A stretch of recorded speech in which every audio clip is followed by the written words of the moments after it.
Welcome back to Faith Formation at Home. This week's gospel, we get a glimpse into some of the humor that Jesus brought to his ministry.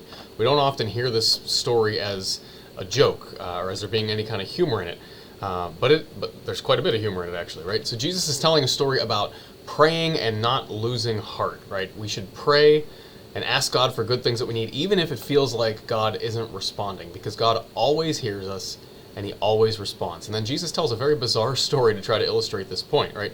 He says, this woman keeps going to a judge asking for a decision, and the judge says, look, I don't care what God thinks, I don't care what other people think, but this woman's driving me nuts, so I'm going to give her what she wants just to get her out of my hair, right? And so this is the humor of Jesus, right? Jesus is like, look, if this guy hears her request and answers it, don't you think our Father in heaven hears you and gives you a good response?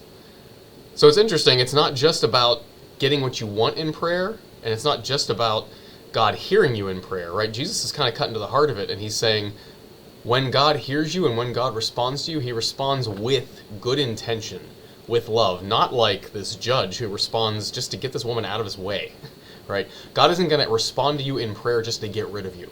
God is never going to brush you to the side just to get you out of his way so he can get on with being God and not being annoyed by you, right? That's Jesus' point. God is not annoyed by you. He's not annoyed by your nagging. He's not annoyed by you continually asking him for something. He's not annoyed by hearing the minute details of your day. In fact, that's what makes God's heart sing.